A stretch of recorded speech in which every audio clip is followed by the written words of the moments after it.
Alléluia, gloire à Dieu.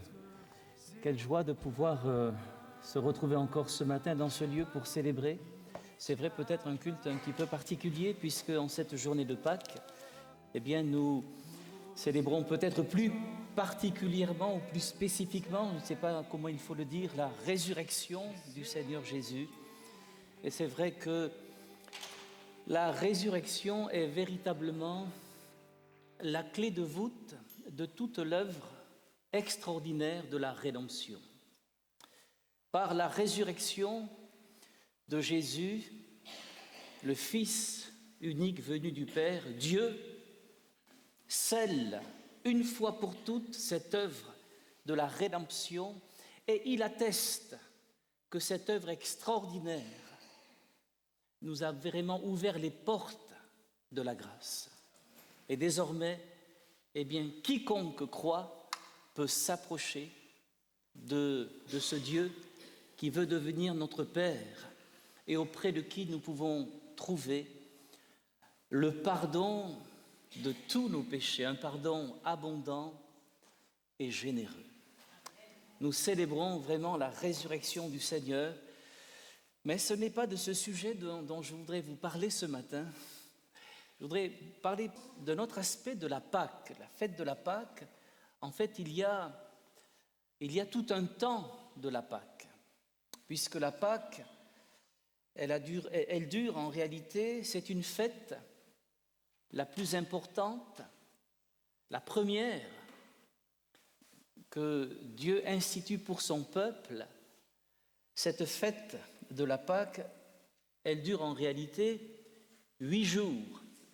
Non, c'est quand même un temps, 8 jours. Nous célébrons la Pâque pendant, le dimanche de Pâques, le lundi de Pâques, voilà. Mais c'est vrai qu'en réalité, il y a tout un temps, et j'aimerais que nous puissions réfléchir ce matin.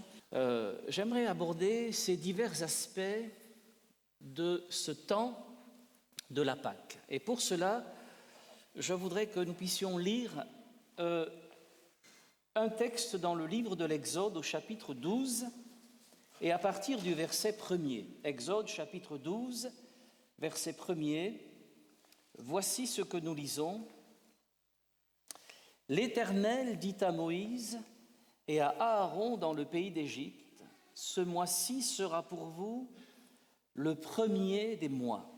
Il sera pour vous le premier des mois de l'année. Parlez à toute l'assemblée d'Israël et dites, le 10e jour de ce mois, on prendra un agneau pour chaque famille, un agneau pour chaque maison. Si la maison est trop peu nombreuse pour un agneau, on le prendra avec son plus proche voisin selon le nombre des personnes. Vous compterez pour cet agneau d'après ce que chacun peut manger. Ce sera un agneau sans défaut, mâle, âgé d'1 an.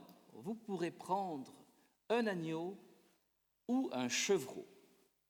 Vous le garderez jusqu'au 14e jour de ce mois, et toute l'assemblée d'Israël l'immolera, ou l'égorgera entre les 2 soirs.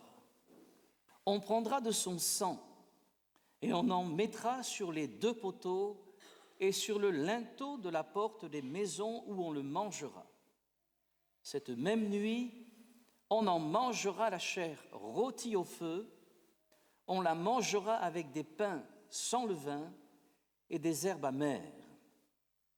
Vous ne le mangerez point à demi-cuit et bouilli dans l'eau, mais il sera rôti au feu avec la tête, les jambes et l'intérieur.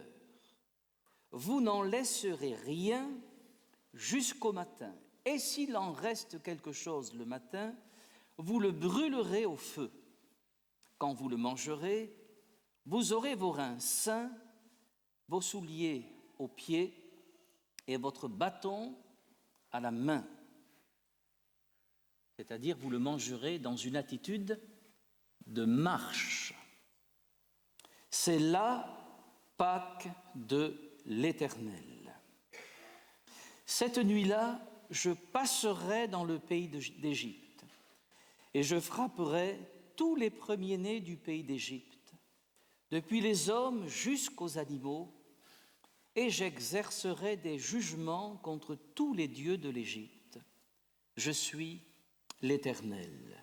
Le sang vous servira de signe sur les maisons où vous serez. Je verrai le sang et je passerai par-dessus vous, et il n'y aura point de plaie qui vous détruise quand je frapperai le pays d'Égypte. Vous conserverez le souvenir de ce jour et vous le célébrerez par une fête en l'honneur de l'Éternel. Vous le célébrerez comme une loi perpétuelle pour vos descendants. Et puis nous allons au verset 23. Quand l'Éternel passera pour frapper l'Égypte et verra le sang sur le linteau et les 2 poteaux, l'Éternel passera par-dessus la porte et il ne permettra pas aux destructeurs d'entrer dans vos maisons pour frapper. Vous observerez cela comme une loi pour vous et pour vos enfants à perpétuité. Quand vous serez entrés dans le pays que l'Éternel vous donnera, selon sa promesse, vous observerez cet usage sacré. Et lorsque vos enfants vous diront « Que signifie pour vous cet usage ?» vous répondrez « C'est le sacrifice de Pâques en l'honneur de l'Éternel qui a passé par-dessus les maisons des enfants d'Israël en Égypte lorsqu'il frappa l'Égypte et qu'il sauva nos maisons. » Le peuple s'inclina et adora. Amen. Quel magnifique texte, n'est-ce pas? Il faudrait s'arrêter sur beaucoup de choses, mais ce matin, donc, j'aimerais évoquer juste précisément et de façon succincte pourtant ces divers aspects du temps de la Pâque, un temps qui durait 8 jours et même 12 jours si l'on prend en compte le temps de la sélection de l'agneau que l'on devait observer pendant 4 jours pour bien s'assurer qu'il était sans défaut et sans tache et qu'on pouvait donc l'offrir en sacrifice à l'Éternel. Ce temps de la Pâque, nous allons le voir, est d'abord un temps de jugement. C'est ensuite un temps de mémoire et de souvenir. C'est un temps aussi pour porter nos regards sur la perfection de l'agneau. C'est un temps pour porter nos regards sur la signification du sacrifice de l'agneau. Et c'est enfin un temps pour se poser des questions, et des bonnes questions. Alors, en tout premier lieu, et il ne faut pas l'oublier, le temps de la Pâque, c'est un temps de jugement. Nous l'avons lu tout à l'heure.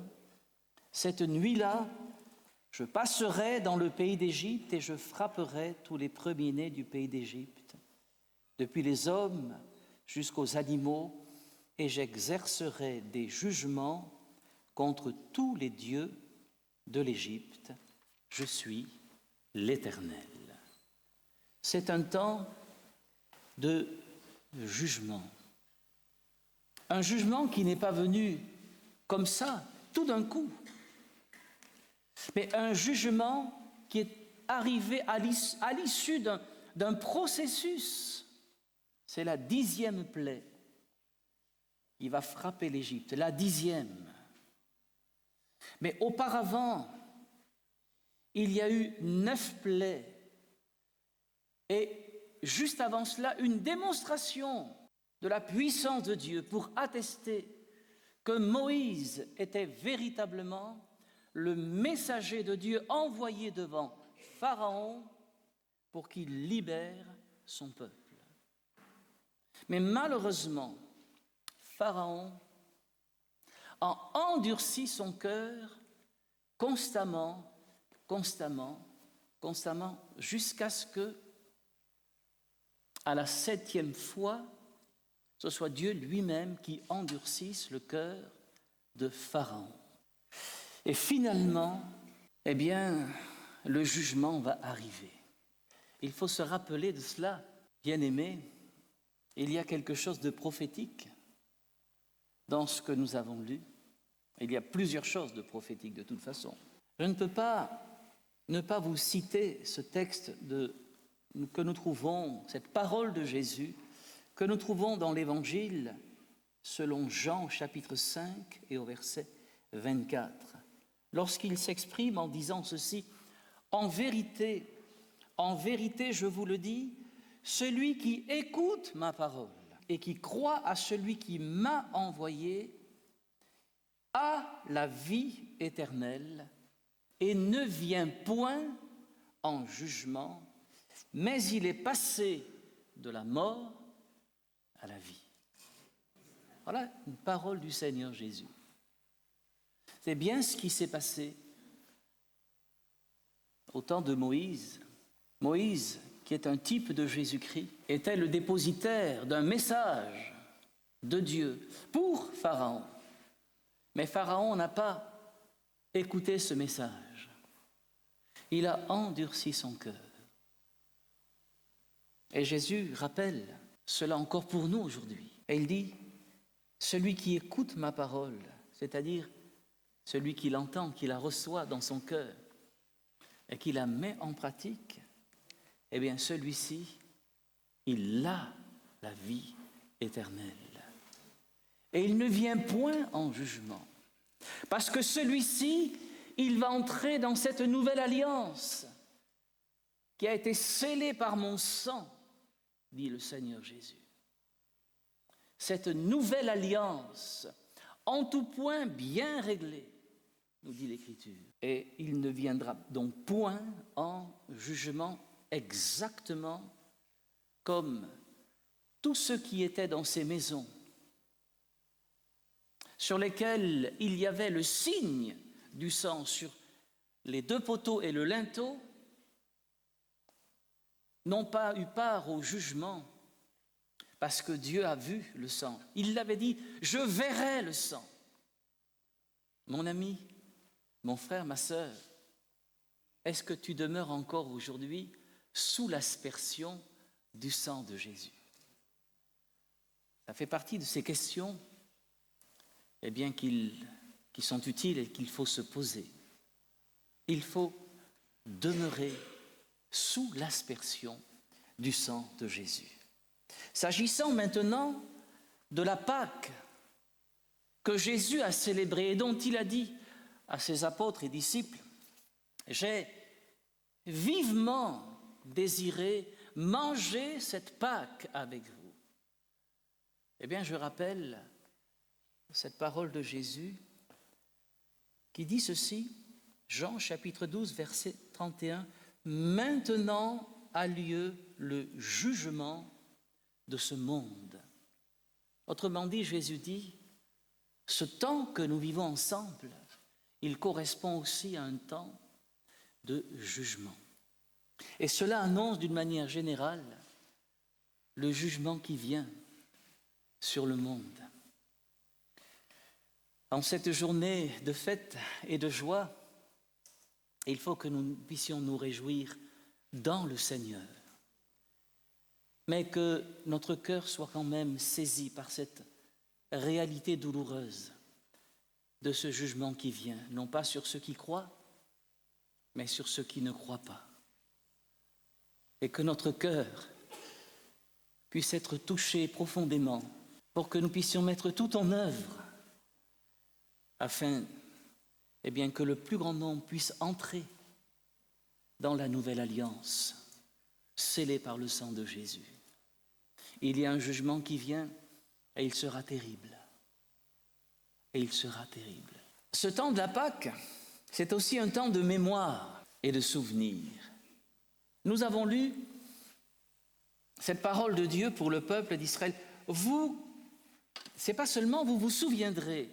Le verbe souvenir, il existe en hébreu.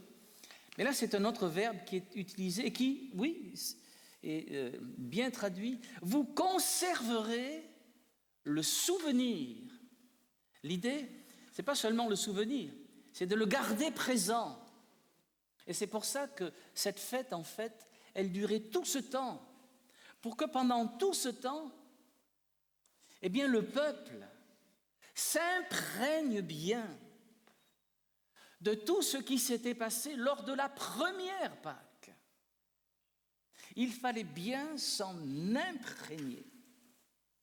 Et donc il y a eu, pour pouvoir mettre à profit ce temps comme étant un temps de mémoire et de souvenir, aujourd'hui encore dans le repas de la Pâque juive, il y a un certain nombre de choses qui sont mises en place et qui sont observées depuis des générations et des générations. Et tout se déroule dans un ordre extrêmement précis. On appelle ça d'ailleurs le Seder de Pâques. Le mot Seder, ça veut dire ordre, l'ordre. Voilà, tout se fait avec ordre. Il fallait, en effet, se rappeler de l'amertume de la maison de servitude, de la maison de l'Égypte, pendant laquelle le peuple d'Israël a séjourné 430 ans. 430 ans. Il fallait donc se rappeler, c'est pour ça qu'il fallait manger des herbes amères. Il fallait bien mâcher ces herbes amères pour se rappeler de toute l'amertume, de toute la souffrance, de tout le sang versé, de toutes les larmes versées. Il fallait aussi se rappeler qu'il y a eu une délivrance. Alléluia. Et que cette délivrance, elle est venue de Dieu et seulement de Dieu. Et seulement de Dieu. Il fallait se rappeler qu'elle est venue de Dieu.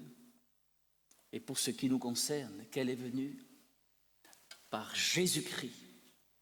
Parce qu'il n'y a pas d'autre nom, nous dit l'Écriture, qui a été donné aux hommes par lequel ils peuvent être sauvés. Le nom de Jésus. Il fallait se rappeler du prix de la délivrance, à savoir le sang d'un agneau ou d'un chevreau qui était sacrifié. Paul dit à Timothée, « Souviens-toi de Jésus-Christ ». Paul dit à Timothée, Timothée qui, à l'époque, au moment où Paul lui écrit, il est le responsable de l'église d'Éphèse. Un serviteur de Dieu qui sert le Seigneur, il a déjà de l'âge.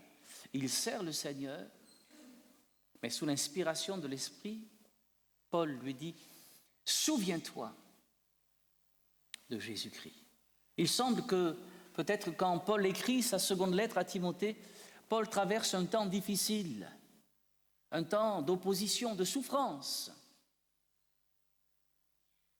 Et il lui rappelle de ne pas avoir honte des souffrances de celui auprès duquel il a appris, il a fait sa formation. Et il lui rappelle surtout, souviens-toi de Jésus-Christ, si vous lisez en amont, quelques versets en amont, souviens-toi de la peine du laboureur, de la peine de l'athlète, de son entraînement discipliné pour remporter une couronne très éphémère. Souviens-toi que le service est un service pour Dieu qui génère des souffrances, de l'incompréhension, du rejet, de l'opprobre. Souviens-toi. C'est aussi cela, le temps de la Pâque, se souvenir de tout. Ça n'a pas été simple pour Moïse. Ça n'a pas été simple. Il a beaucoup souffert. Et il a beaucoup souffert au milieu du peuple de Dieu. Mais il fallait aussi se rappeler que Dieu libérait parce que Dieu avait un projet pour son peuple. C'était quoi le projet de Dieu? Le projet de Dieu, c'était d'amener ce peuple du pays d'Égypte jusqu'à un autre pays, un pays où coule le lait et le miel, la terre d'Israël.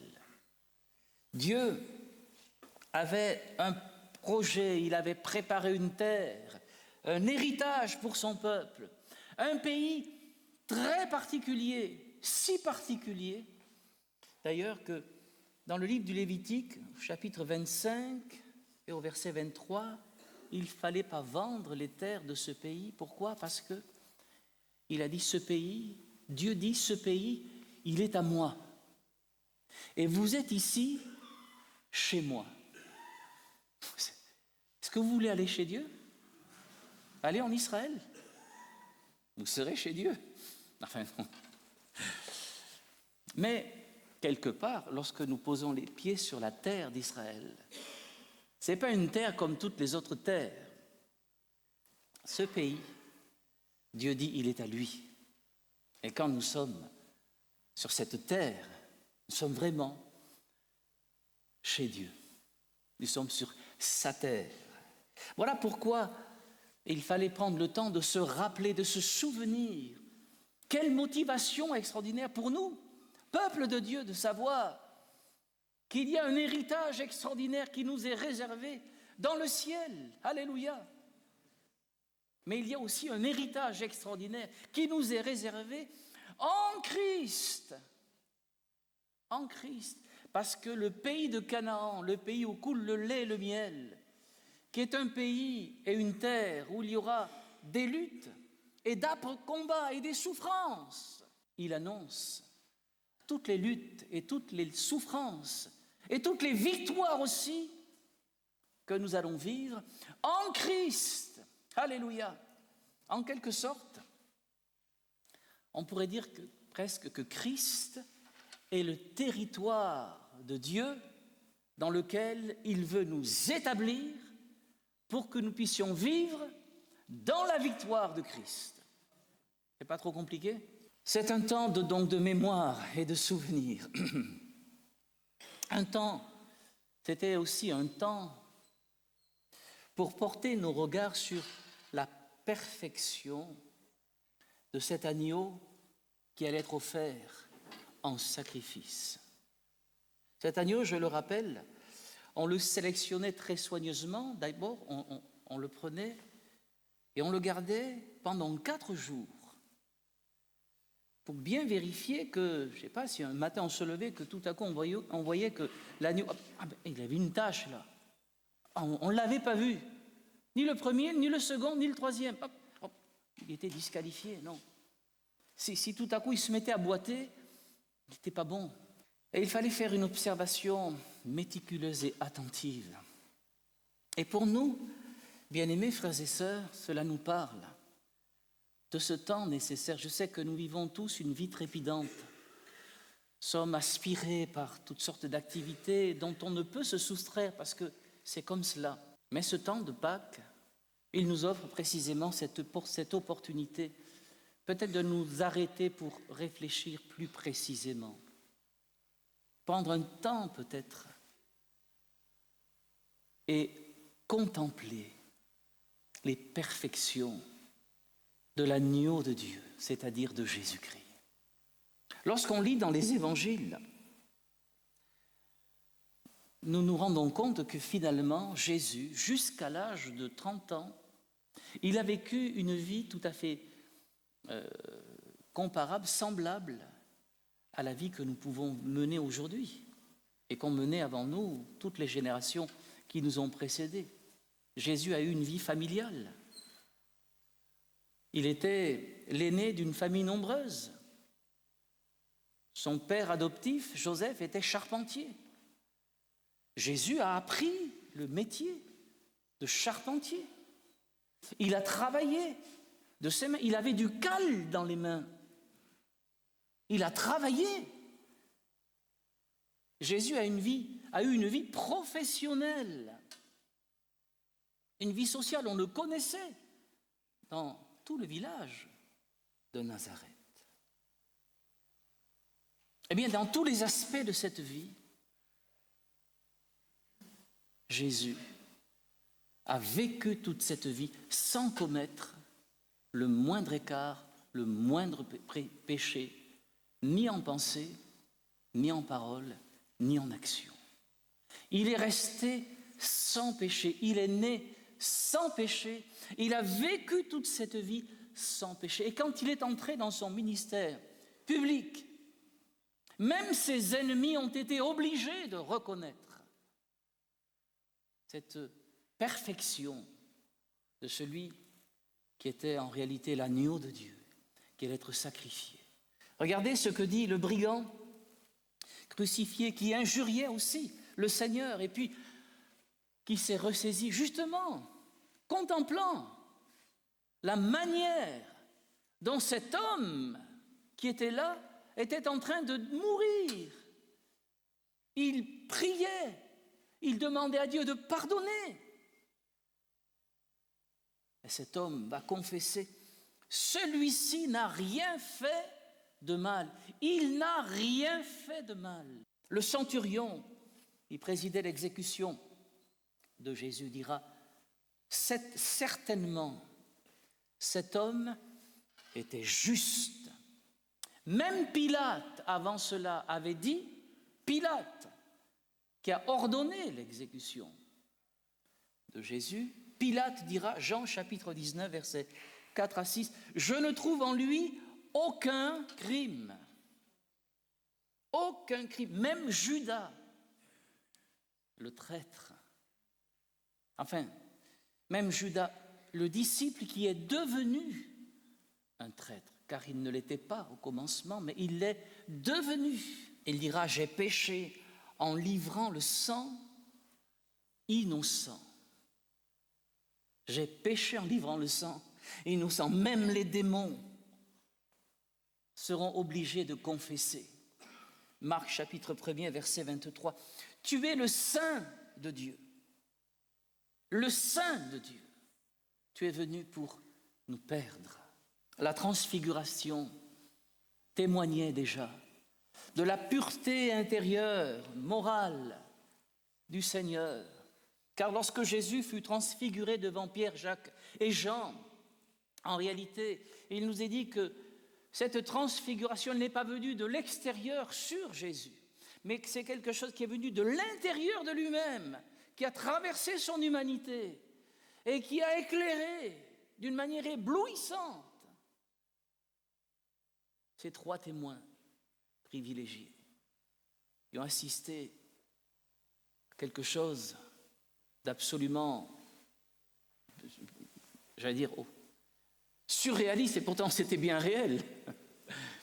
Jésus qui s'entretenait avec qui? Avec Moïse et avec... Ah ben vous lisez la Bible, vous. Moïse et Élie, oui, tout à fait. Moïse et Élie, sur les choses qui devaient arriver bientôt. C'est un temps pour porter nos regards sur la perfection de l'agneau. C'est un temps, enfin, pour porter nos regards sur la signification du sacrifice de l'agneau. Exode chapitre 12, verset 27, nous l'avons lu. C'est le sacrifice de la Pâque en l'honneur de l'Éternel qui a passé par-dessus les maisons. Voilà, il y a un verbe ici. Passer par-dessus, c'est le verbe passar. Et vous savez qu'en hébreu, Pâques, même si vous n'avez pas étudié l'hébreu, vous le savez, Pâques, ça se dit Pessar. Pessar, ça vient de ce verbe passar. Voilà, ça veut dire passer par-dessus. Qui a passé par-dessus les maisons des enfants d'Israël en Égypte lorsqu'il frappa l'Égypte et qu'il sauva nos maisons. Et qu'il sauva nos maisons. On égorgeait l'agneau et on répandait le sang donc sur le linteau et les 2 poteaux de la porte. 1 Corinthiens chapitre 5 verset 7 nous dit « Christ, notre Pâque, a été immolé. » Apocalypse chapitre 5 verset 9, nous avons cette parole qui est adressée justement à l'agneau de Dieu qui a été immolé, à cette Pâque qui a été immolée. Et il est dit, tu es digne de prendre le livre et d'en ouvrir les sceaux, car tu as été immolé et tu as racheté pour Dieu par ton sang les hommes et les femmes de toute race, de toute tribu, de toute nation. La Pâque, ce sacrifice de la Pâque, eh bien, c'est en fait un rachat, un rachat. Dieu rachète son peuple, comme Dieu nous a rachetés en Jésus-Christ. Car autant les Israélites étaient esclaves de Pharaon, autant nous étions nous-mêmes dans l'esclavage du péché. Sous la férule d'un maître dur, Satan le diable, qui, s'il avait pu nous détruire, l'aurait fait déjà 1000 fois. Cependant, la main de Dieu, la grâce de Dieu, avant même que nous le connaissions, était sur nous, pour veiller, pour nous protéger, pour interdire au destructeur d'aller jusqu'au bout de son plan, nous détruire. Car le diable ne peut pas faire ce qu'il veut, seul Dieu fait ce qu'il veut. Le diable lui-même est obligé de se soumettre à l'autorité suprême de Dieu. Alléluia. La Pâque, c'est un rachat, oui. Nous étions, nous aussi, Paul le dira, je suis charnel, vendu au péché. Nous étions vendus au péché. Nous étions voués au destructeur. Paul dira à l'exterminateur. Nous étions voués à la destruction. Mais Christ, par son sacrifice volontaire, à cause de son amour pour nous, manifestant ainsi l'amour de Dieu, il nous a rachetés. Mais il nous a rachetés pour un but. Il nous a rachetés pourquoi ? Pour une marche. Souvenons-nous que cette Pâque, elle devait être mangée comment ? Les reins saints, les souliers aux pieds, le bâton à la main. Elle devait être mangée à la hâte, c'est-à-dire dans une attitude de marche. C'est exactement ce que Paul rappelle quand il dit « Ainsi donc, comme vous avez reçu le Seigneur Jésus-Christ, marchez en lui, étant enracinés et fondés en lui. » C'est un rachat, frères et sœurs. Voilà ce que signifie cette Pâque, ce sacrifice. C'est un rachat pour une marche afin de changer de camp, de sortir du camp de la mort pour entrer dans le camp de la vie. Alléluia.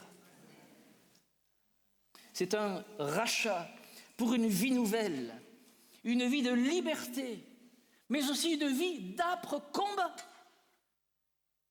Parce que Canaan est une terre de combat. Christ, la vie en Christ, est une vie de combat. Combat, le bon combat de la foi. J'ai combattu le bon combat. Un rachat pour entrer dans un programme de Dieu qui a préparé une terre, un héritage pour son peuple. Alléluia. Enfin, et je termine avec cela, la Pâque, c'est aussi un temps, le temps de la Pâque, c'est aussi un temps pour se poser les bonnes questions. Lors du sacrifice, lors de la Pâque, la plus jeune personne autour de la table du Seder pose d'abord la question fondamentale sous la forme d'un chant. En quoi cette nuit est-elle différente des autres nuits? Alors, bon, il y a tout un champ, voilà, etc. Et ensuite, il y a 4 questions successives qui suivent, qui est posée par la plus jeune personne, souvent un enfant, souvent le plus jeune enfant. Et la question au sujet des pains sans levain. Pourquoi mange-t-on des pains sans levain? Pourquoi mange-t-on des herbes amères? Pourquoi de la viande rôtie? Pourquoi faut-il tremper 2 fois le légume? Et la question, en tout cas, ce temps de la Pâque, c'est aussi un temps pour se poser les bonnes questions. Je ne vais pas développer, je vais juste nous poser les questions.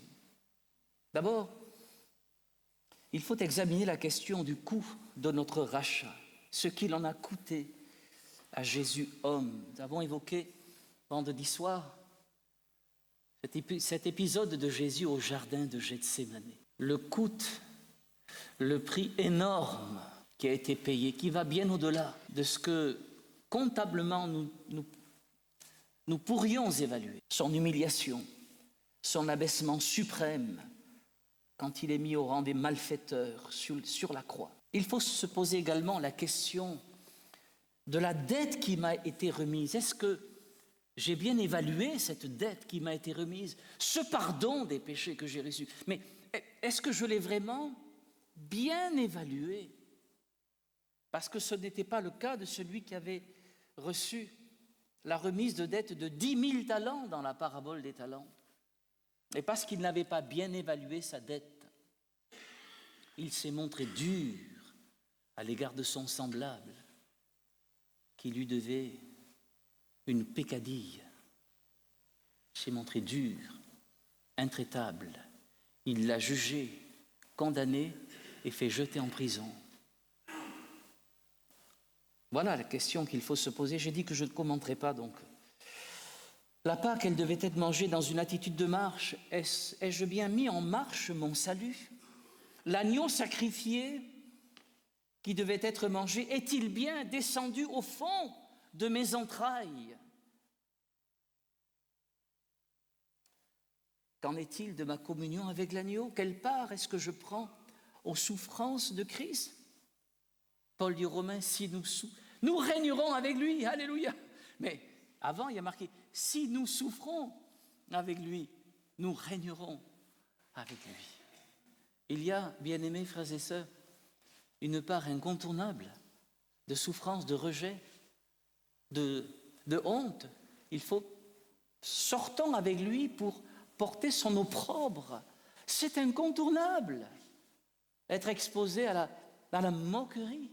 C'est tout cela, vous voyez, ce questionnement qui va nous permettre d'évaluer la qualité de notre piété.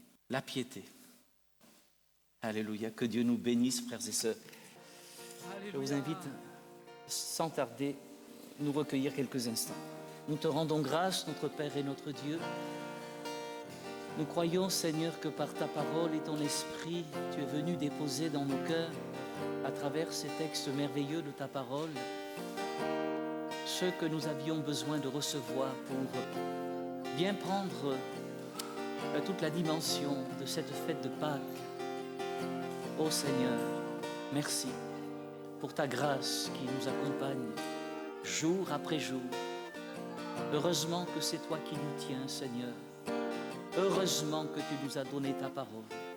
Heureusement que nous avons ton esprit. Heureusement, Seigneur, que tu continues de travailler en nous. Merci, notre Dieu et notre Père. Aide-nous, Seigneur, véritablement à marcher d'une manière digne de toi, digne de ce message que tu nous as confié, digne de ce statut qui sera le nôtre lorsque nous serons avec toi dans le ciel et que tu nous prendras pour nous faire asseoir sur ton trône comme toi-même tu t'es assis sur le trône de ton Père. Seigneur, aide-nous à conserver le souvenir permanent, Seigneur, de toutes ces choses afin qu'elles nous gardent véritablement dans cet esprit de victoire, dans cette vie terrestre que nous voulons appréhender comme étant étrangers, voyageurs sur la terre, car c'est ce que nous sommes en réalité. Aide-nous, mon Dieu, à nous souvenir de toutes ces choses. Aide-nous à persévérer ensemble dans la communion fraternelle, à établir d'authentiques relations spirituelles et fraternelles entre nous. Merci, notre Père, au nom de Jésus-Christ. Amen.